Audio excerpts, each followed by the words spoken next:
우리 시간 나오실 때 감사합니다, 사랑합니다, 기대합니다 이런 마음 가득 담아서 큰 박수 하도록 하겠습니다.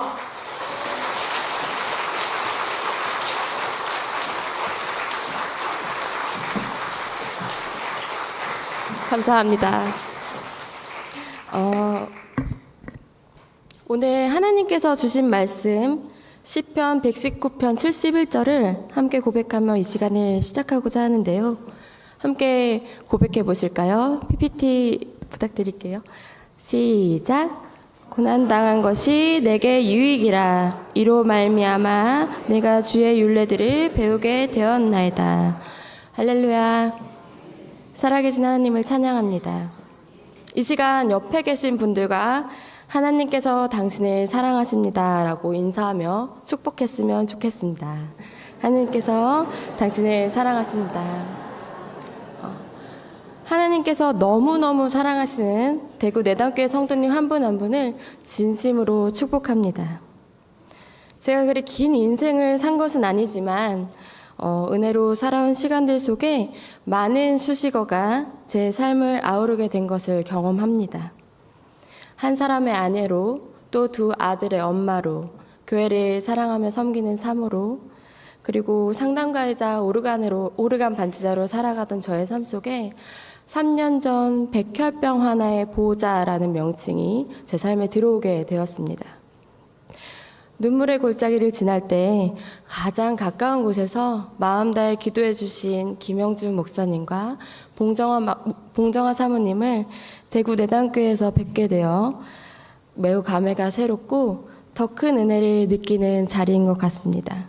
정말 이 순간 내 잔이 넘치나이다 라고 고백하지 않을 수 없는데요. 저는 오늘 하나님을 추구하는 삶이라는 주제로 살아계신 하나님께서 저와 함께 하셨던 순간들, 그리고 그 안에서 경험한 하나님의 마음과 은혜들을 성도님들과 함께 다시금 깨닫고 나누는 시간을 가져보려고 합니다. 성도님들께서는 추구미라는 표현을 들어보셨을까요? 쭈꾸미 아니고요. 추구하다라는 동사와 아름다움을 뜻하는 글자 미가 결합된 이 용어는 요즘 세대에서 상대방이 추구하는 아름다움을 묻거나 자신이 원하는 아름다움을 소개할 때 자주 사용하는 표현입니다. 여기서 추구하다라는 말의 사전적 의미는 목적을 이룰 때까지 뒤쫓아 구한다라는 뜻을 갖고 있는데, 즉 내가 원하는 방향성이 이 추구미라는 표현 안에 담겨져 있는 것이지요. 성도님들께서는 무엇을 추구하며 살아가고 계신가요? 혹은 성도님들의 삶 속에서 추구하고 있는 목표나 방향은 어떤 모습인가요? 하나님을 추구하고 계신가요? 혹시 하나님을 추구한다라는 이야기가 낯설게 느껴지시거나 아주 오래전 첫사랑의 이야기를 듣는 것처럼 희미하게 느껴지시지는 않으신가요? 우리가 하나님이 아닌 다른 것들을 추구하게 되는 이유들에는 여러 가지가 있겠지만 보통의 이유로는 고난을 바라보는, 그 고난을 해석하는 우리의 태도에 있습니다. 모든 사람들이 우러러보는 세상의 복은 갈망하지만 고난은 기쁘게 받아들이기 어렵기 때문입니다. 피할 수만 있다면 피하고 싶은 것이 고난입니다. 그리고 종종 우리 눈에 보이는 것이 더 중요하게 느껴지고 영원한 것보다 일시적인 것에 현혹되는 순간들이 많다는 사실도 부인할 수 없습니다. 저의 이야기를 본격적으로 시작하기에 앞서 세 가지 질문을 성도님들께 드려볼까 하는데요. 이 질문을 마음속에 품고 저의 이야기를 들어주시면 좋을 것 같습니다. 첫 번째 질문, 지금 나는 무엇을 추구하고 있는가입니다. 두 번째 질문은 열심히 믿고 또 열심히 신앙생활을 하는 삶에는 고난이 전혀 찾아오지 않을까요? 세 번째 질문은 고난을 달리 표현하면 시험이라고 이야기도 하는데 그렇다면 시험을 받는 것이 좋을까요? 아니면 시험을 받지 않는 것이 좋을까요? 에 대한 답변을 마음속에 생각해 보시면서 저의 간증을 들어주시면 감사하겠습니다. 말씀드린 대로 2021년 7월에 저희 첫째 아들이 급성 림프모구성 백혈병을 진단받았습니다. 한창 코로나로 인해서 사회가 학교가 하물며 교회가 현장에서 예배를 드리지 못하고 마비되어 가던 시점이었습니다. 당시 7살이었던 저희 첫째 아이 다리에 어느 순간부터 원인을 알 수 없는 멍들이 생겨나기 시작했습니다. 처음에는 워낙 에너지가 넘치는 남자아이라 뛰어다니며 여기저기서 부딪혀서 그런가 보다 하고 대수롭지 않게 넘겼습니다만 시간이 지나도 멍이 사라지기는커녕 오히려 멍의 범위가 점점 넓어지는 것이 이상하게 느껴질 수밖에 없었습니다. 결국 저는 아이가 태어났을 때부터 꾸준히 진료를 봐주셨던 소아과 의사 선생님을 찾아갔습니다. 멍이 든 아이의 다리를 보시는 선생님의 표정에 이건 단순한 문제가 아닌 것 같은데 라고 쓰여져 있었습니다. 그리고 선생님께서 잠시 고민하시더니 어머니 어차피 3차 의료기관인 큰 병원에 가시면 정밀 검사를 받으셔야 할 것 같아요. 여기서 피 검사를 해봐야 큰 의미는 없을 것 같습니다. 라고 제게 말씀을 하셨습니다. 그리고서는 의뢰서를 작성해 주시고 직접 진료 예약까지 걸어 주셔서 저희는 곧바로 큰 병원으로 향할 수 있게 되었습니다. 병원에 도착하여 체열을 하고 검사 결과를 기다리는 동안에도 소아과에서는 피 검사를 하지 않았으니 정밀 검사에서 별 일이 없을 거라고 생각하는 마음이 더 컸습니다. 마침내 진료 차례가 됐고 교수님께서 아이의 검사 결과를 꼼꼼히 살펴보시더니 잠시 저를 바라보시면서 조심스럽게 물으셨습니다. 혹시 이 아이에게 형제가 있나요? 그 질문에 당황할 새도 없이 교수님께서 곧바로 예상하지 못했던 진단 결과를 제게 이야기해 주셨습니다. 혈액암입니다. 백혈병이에요. 골수 검사를 통해 저희 아이의 백혈병의 유형과 특징을 자세히 살펴봐야겠지만 예후가 좋지 않은 경우에는 골수 이식을 진행해야 하기 때문에 골수 이식 과정에 가장 유력한 공여자가 될 수 있는 형제가 이 아이에게 있는지 먼저 물어보셨던 것입니다. 사실 저는 그동안 백혈병이라는 병을 그저 드라마 속에서나 등장하는 가슴 아픈 이야기 정도로만 생각했던 것 같습니다. 그런 병이 지금 제 7살 된 아이에게 찾아왔다는 사실은 그야말로 청천벽력 같은 소식이었습니다. 눈에 보이는 알 수 없는 멍들이 생겨나기는 했지만 아이는 밥도 잘 먹고 열도 나지 않았을 뿐만 아니라 평소와 다름없는 모습으로 건강하게 지내왔기 때문에 그 진단을 믿기가 너무 힘들었습니다. 그때 교수님께서 제게 이런 말씀을 하셨습니다. 어머니, 백혈병은 난치병이긴 하지만 불치병은 아닙니다. 어려운 치료겠지만 치료가 될 수 있는 병입니다. 그 말씀이 제게는 마치 주님께서 윤미야, 어렵지만 나와 함께 해볼래?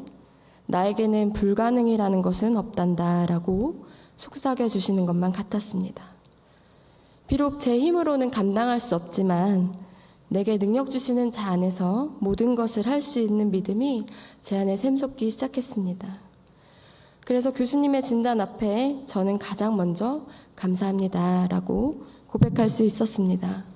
사실 그 감사합니다 라고 고백하는 저를 보시면서 교수님 되게 의아하게 쳐다보셨습니다. 보통의 경우에는 오열을 하거나 쇼크 상태에 쓰러지기 마련인데 감사하다고 대답하는 저를 보시면서 제가 잘 이해를 하지 못했나 라는 표정을 지으셨습니다. 하지만 이것은 단순한 감사의 표현이 아니라 주님의 손을 붙잡고 함께 이 어려운 여정을 시작해 보겠다는 저의 믿음과 결단의 고백이었습니다. 그 당시에 아이의 혈액검사 결과는 너무나 위급한 상황이었습니다. 그래서 그 즉시 집에 돌아가지 못하고 응급실에서 입원을 준비하게 되었습니다. 늦지 않게 아이의 아픔을 발견하게 하신 것, 치료받을 수 있는 기회를 허락하신 주님의 은혜에 감사하지 않을 수 없었습니다. 남편과 응급실에 누워있는 아이를 바라보며 기도하는 가운데 하나님을 믿는 믿음 안에 감당하게 하시는 모든 것들을 감사함으로 받으면 그 모든 것이 선물이라는 남편의 말에 하염없이 눈물을 흘리며 함께 고백했습니다. 감사를. 그리고 이 여정의 끝에서 결국 하나님께서 하셨습니다 라고 고백할 수 있도록 제 마음 가운데 감사를 잃지 않게 해달라고 기도를 드렸습니다. 놀랍게도 시간이 지날수록 절망보다 감사가 더 깊어졌습니다. 물론 저도 아이와 오래도록 함께하며 이 땅의 시간을 최대한으로 누리기를 소망하지만 당장 아이와 눈을 맞추고 그 온기를 느끼는 것만으로도 깊은 행복을 느낄 수 있었습니다.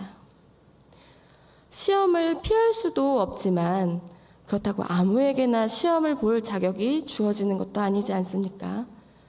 저는 어렸을 때부터 모태신앙으로 자라왔지만 이번 상황이야말로 하나님을 믿는 자녀로서 나의 믿음을 증명해낼 수 있는 기회가 아닐까 하는 생각이 들었습니다.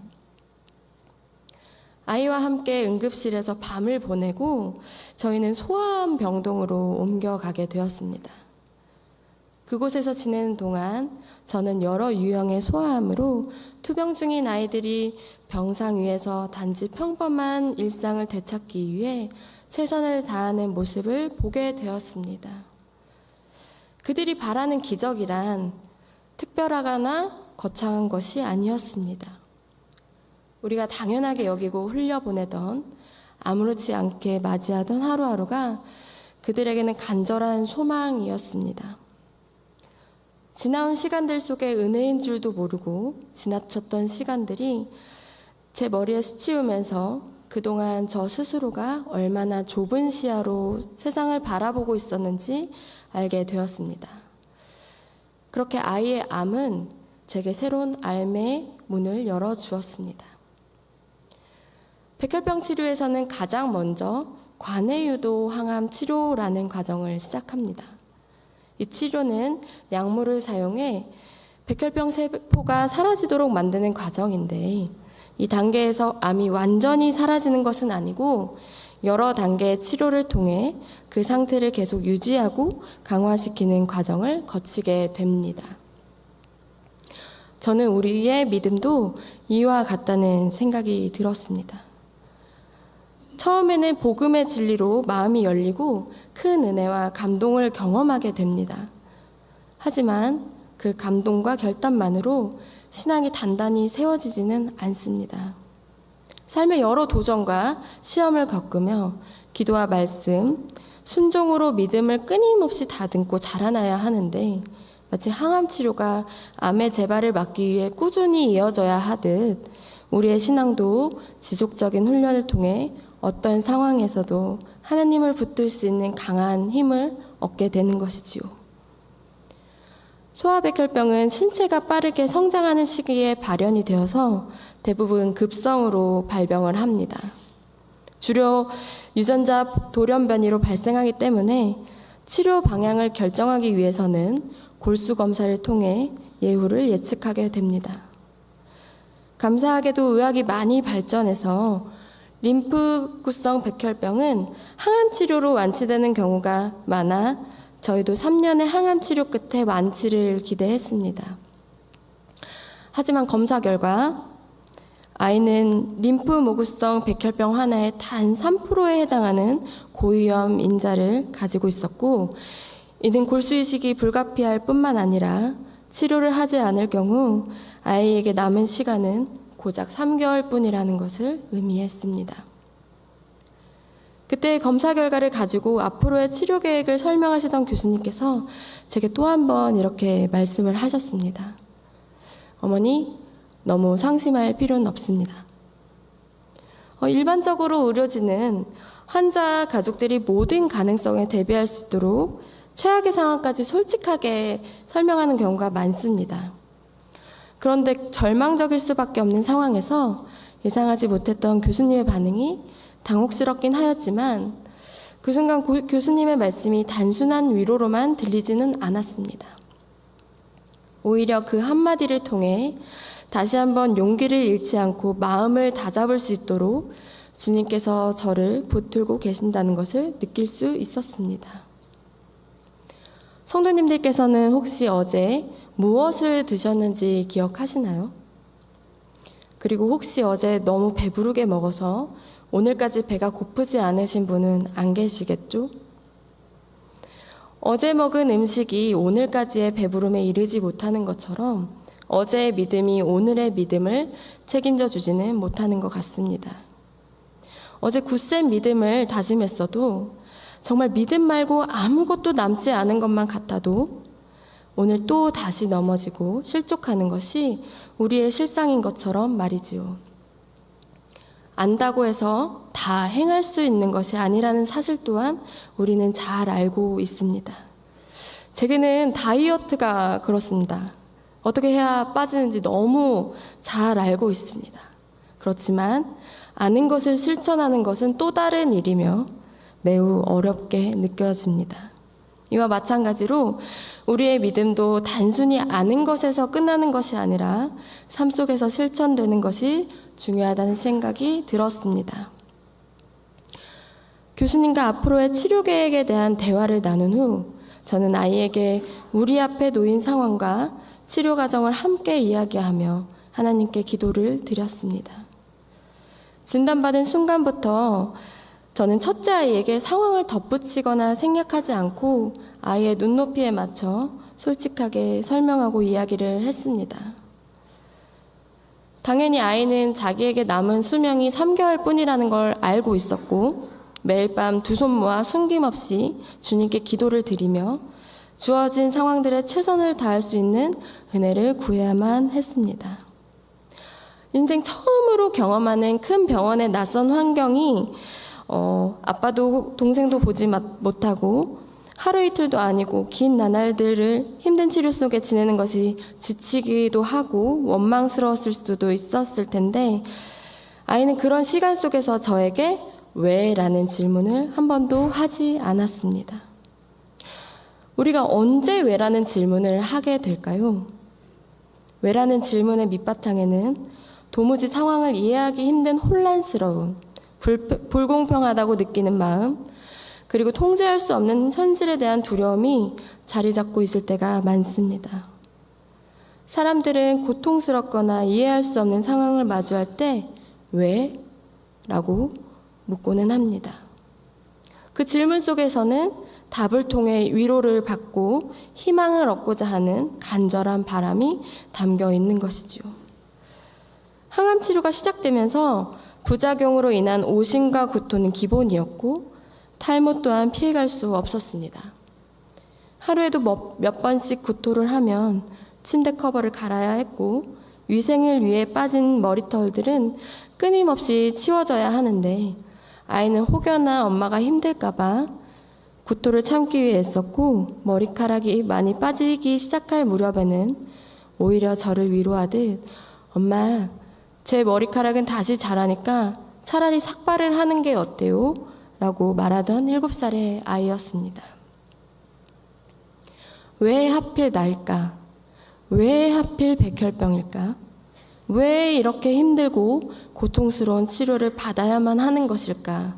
등등의 수많은 질문들이 머릿속을 떠나지 않았을 텐데 그러한 순간에도 오히려 저보다 더 신실하게 예배의 자리를 사모하며 하나님께 나아가는 아이를 보면서 저는 숨죽여서 정말 많이 울었습니다. 관해 항암 절차 중에는 엉덩이에 맞는 주사가 있습니다.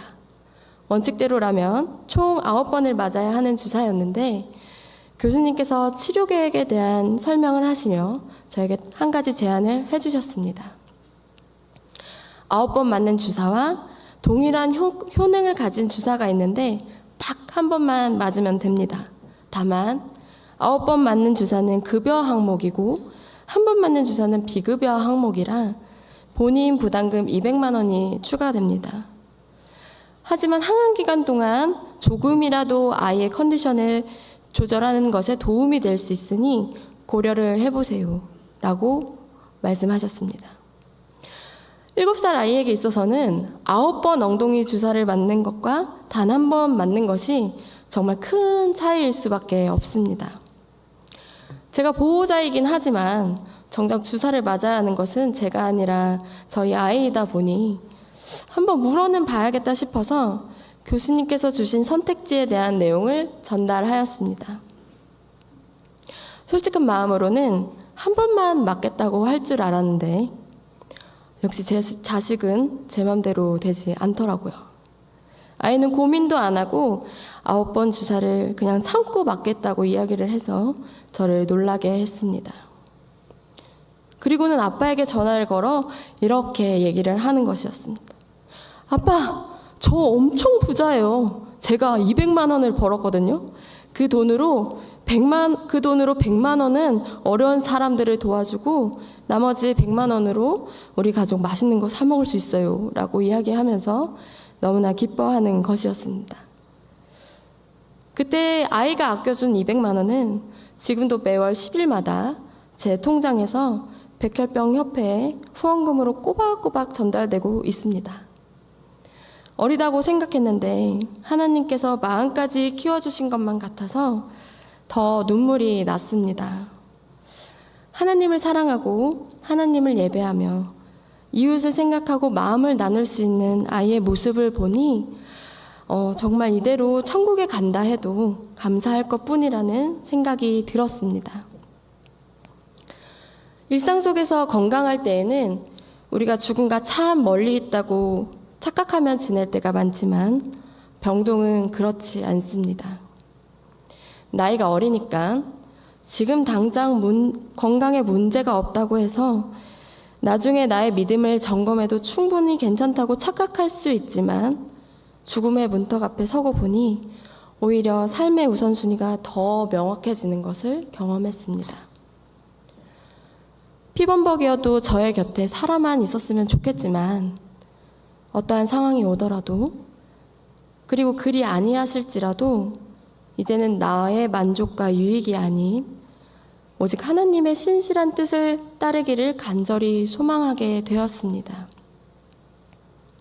그러자 아이를 살려달라고 기도하는 대신 저에게 용기를 달라는 기도가 나오기 시작했습니다. 믿음이 있고 하나님의 뜻을 안다고 해도 용기가 없으면 순종을 할 수 없기 때문입니다. 그리고 그 용기 또한 하나님께서 주셔야지만 가능하기 때문입니다.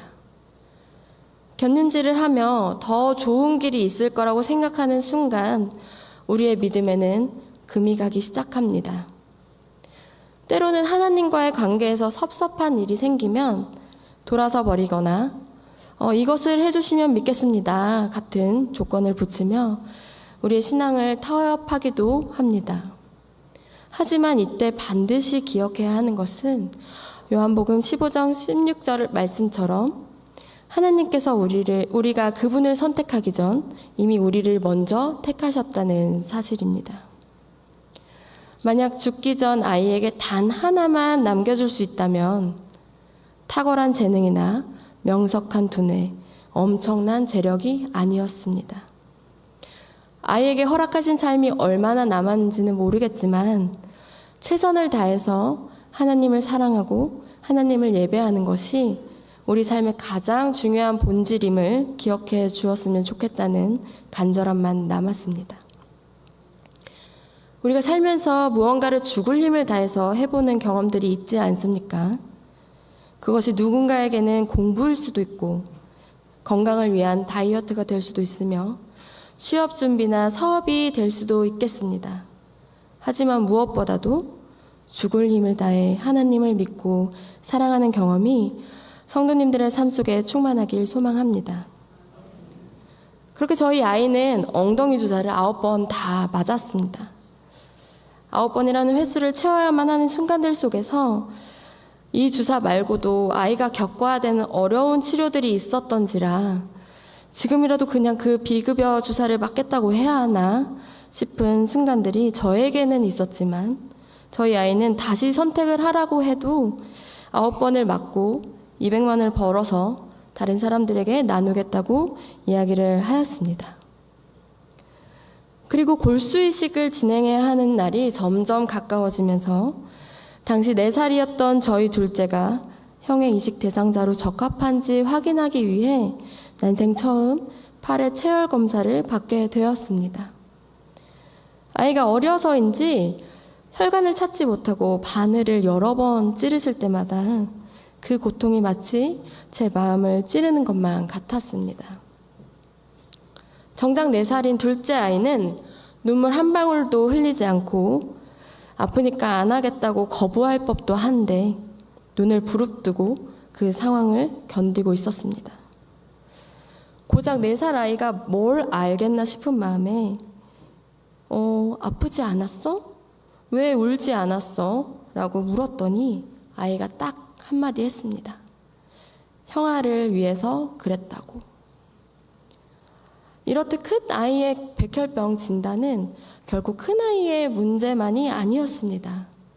코로나 상황으로 보호자 교대가 어렵다 보니 아빠 큰아이는 볼 수 있는 방법이 영상통화뿐이었고 당시 4살이었던 둘째는 엄마와 갑작스럽게 떨어져 어린 마음으로 엄마 없는 시간을 견뎌야만 했습니다. 그러다 보니 주변에서도 둘째의 마음과 상황을 염려하며 참 많은 걱정을 나눠주셨습니다. 이미 엄마로서 이 모든 상황이 마음이 찢어질 듯 아픈데 두 아이 모두 수술대 위에 올려야 한다고 생각하니 정말 자신이 없었습니다. 그래서 그 모든 불안과 두려움을 있는 그대로 하나님께 기도드릴 수밖에 없었습니다. 둘째 아이의 조직적합 항원 검사 결과 유전자가 절반만 일치해서 이식을 하기에는 부적합하다는 소식을 들었습니다.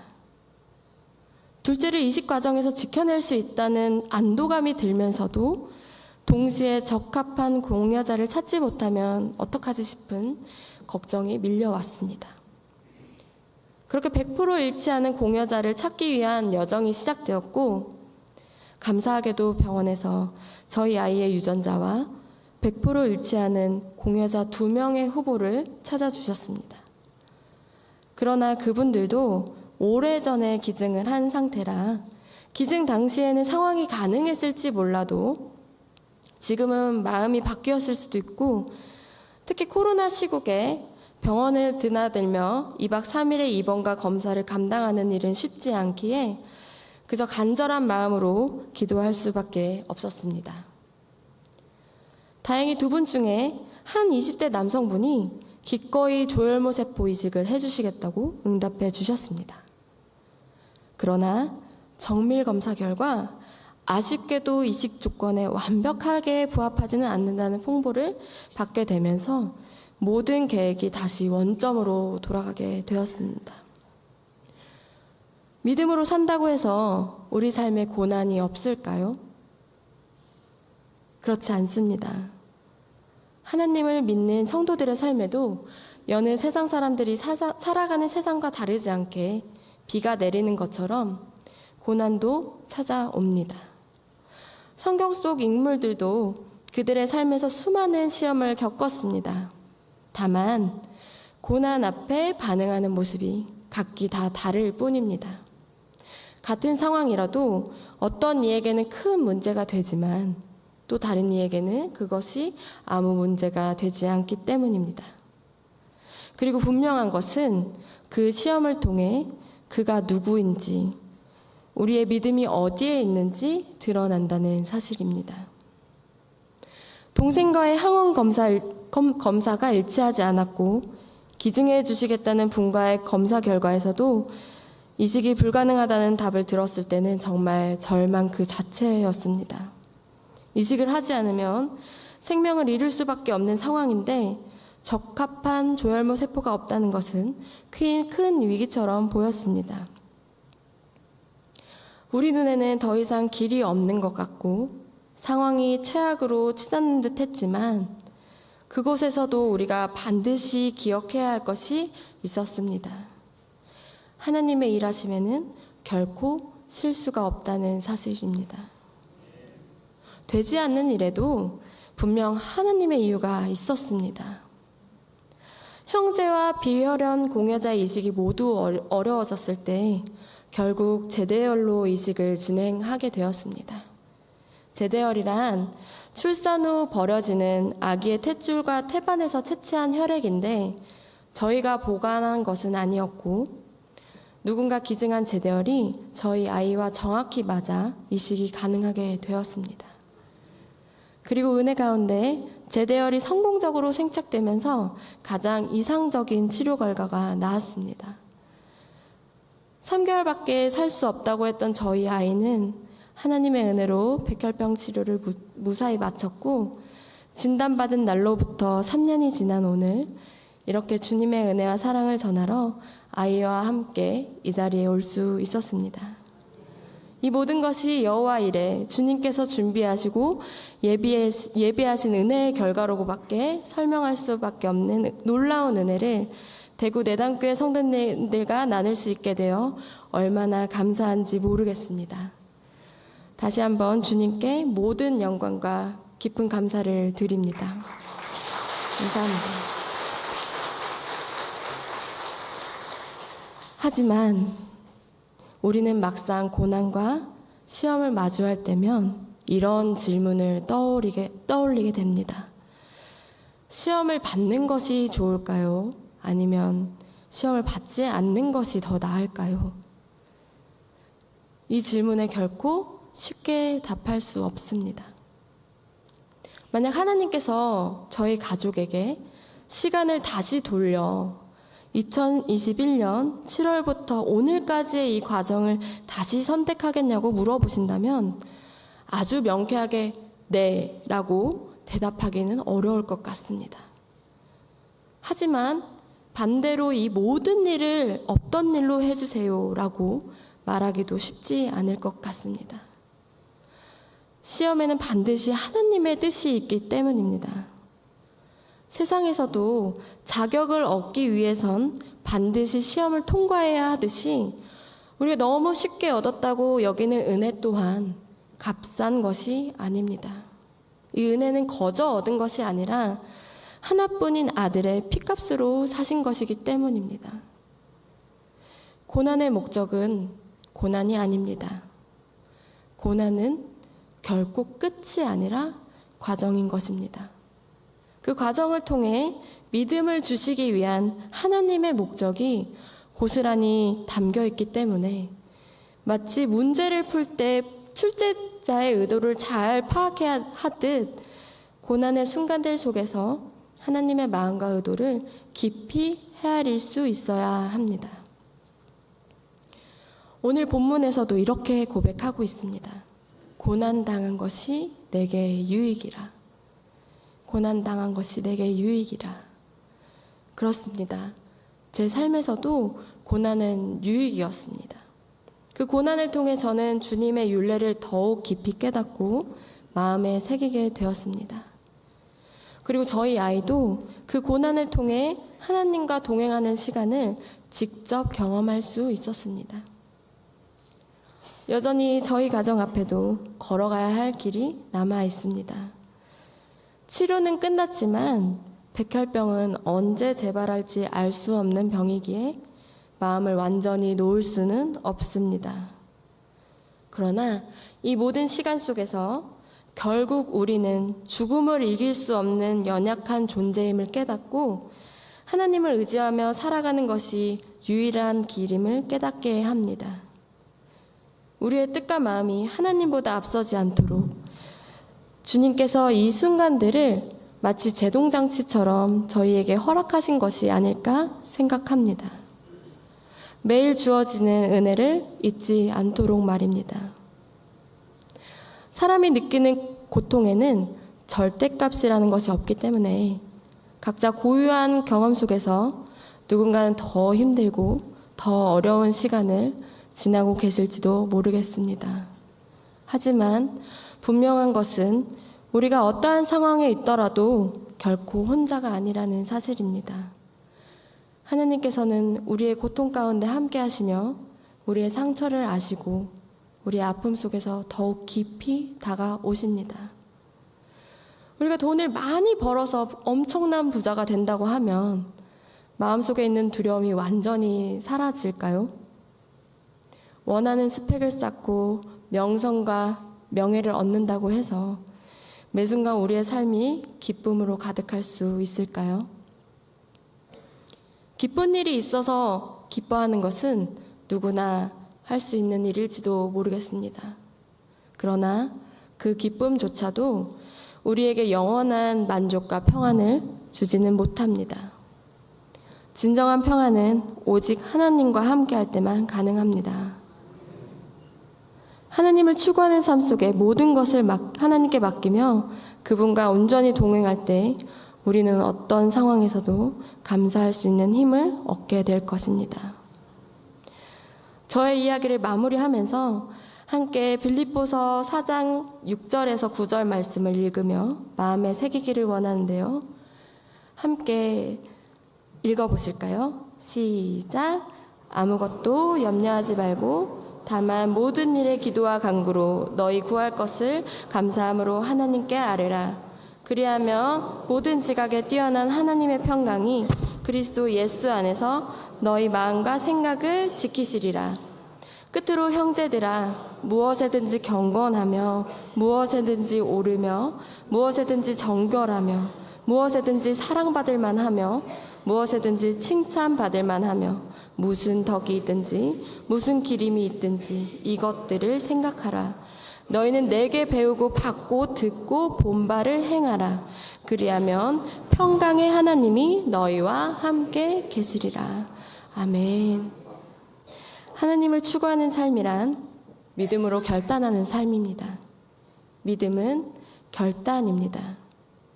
믿음은 단순한 감정이나 지식이 아니라 결단을 통해 행동으로 옮겨질 때 참된 믿음이 됩니다. 신앙이란 생각에 그치지 않고 순종과 실천으로 자라나야 하는 여정입니다. 마치 아는 만큼 보이고 또 아는 만큼 주어진 문제를 풀 수 있는 것처럼 하나님을 아는 믿음이 반드시 우리 안에 차곡차곡 쌓여가야만 합니다.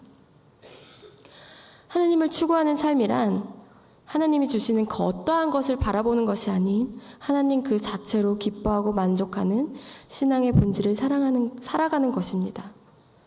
암은 몸의 세포가 비정상적으로 성장하고 분열하면서 발생하는 질병입니다. 그러나 이러한 변화가 단지 육체적인 것에만 국한되는 것일까요? 우리의 믿음과 신앙적 태도에도 이와 같은 변질과 왜곡이 일어나고 있지는 않은지 깊이 돌아보아야 합니다. 혹시 우리의 신앙이 하나님의 뜻과 멀어지거나 본질을 잃어가고 있지는 않은지 점검해 보아야 합니다. 하나님을 추구하는 삶이란 우리가 하나님을 닮아가며 그분의 뜻 안에 거하기를 소망하는 삶입니다. 혹시 우리가 하나님을 우리 뜻대로 바꾸려 하거나 그분을 우리의 욕망과 기준에 맞추려는 시도를 하고 있지 않은지 돌아보아야 합니다. 진정한 신앙은 하나님께서 원하시는 모습으로 우리 자신이 변화되어 가는 것일 것입니다. 오늘날 우리는 성공과 물질을 추구하며 사랑이 점차 힘을 잃어가는 시대에 살고 있습니다. 사랑보다 더 중요한 가치가 있다고 믿고 나의 행복을 위해서라면 사랑조차도 쉽게 포기해버리는 세상 속에 살아가고 있습니다. 그러나 이러한 때일수록 우리는 하나님의 크신 사랑을 깊이 경험하고 그 사랑이 우리 안에 가득 차 넘쳐 흐르기를 간절히 소망합니다. 이곳에 계시는 우리 모두의 삶을 통해 하나님의 사랑이 세상에 드러나고 사람들이 우리 안에 살아계시는 하나님을 발견할 수 있기를 바랍니다. 그렇게 우리 일상 속에서 하나님의 은혜를 붙들고 하나님만을 소망하며 하나님께서 기뻐하시는 삶, 하나님을 추구하는 삶을 끝까지 살아내는 저와 내단교회 성도님들 모두가 되시기를 소망합니다. 기도하겠습니다. 사랑하는 하나님, 오늘도 우리 삶 가운데 함께 하시는 주님을 찬양합니다. 모든 시간이 은혜임을 고백하며 신실하신 주님께 깊이 감사를 드립니다. 삶의 여정 속에서 고난을 마주할 때 오늘 우리에게 주신 시편 119편 71절의 말씀처럼 고난이 우리에게 유익이 되게 하시고 그 과정을 통해 주의 율례를 더 깊이 알아가도록 인도해 주세요. 우리의 믿음이 더욱 굳건해지길 원합니다. 오직 주님 한 분만으로 만족하는 믿음을 허락하시고 모든 상황이 주님을 찬양하는 삶이 되게 하여 주세요. 또한 오늘 이 자리에 함께한 모든 성도님들의 마음을 만져주시고 저마다의 삶 속에 각기 다른 고난과 시험이 있음을 아시니 그 모든 상황 가운데서도 하나님께서 함께 하시고 인도하시어 넘어지지 않고 끝까지 믿음의 경주를 완주할 수 있는 힘을 허락하여 주세요. 오늘 이 시간 우리의 마음속에 참된 평안을 주시기를 소망합니다. 주께서 주시는 평강이 우리의 마음과 생각을 지키실 것을 믿으며 주님과 동행하는 삶을 결단하며 나아가오니 주님의 신실한 손을 붙들고 끝까지 주님만을 구하고 따르며 주님께서 기뻐하시는 삶을 살아가는 대구 내단교회와 우리 모두가 되게 하여 주세요. 변함없는 사랑으로 우리를 붙드시고 인도하시는 우리 주 예수 그리스도의 이름으로 기도드립니다. 아멘.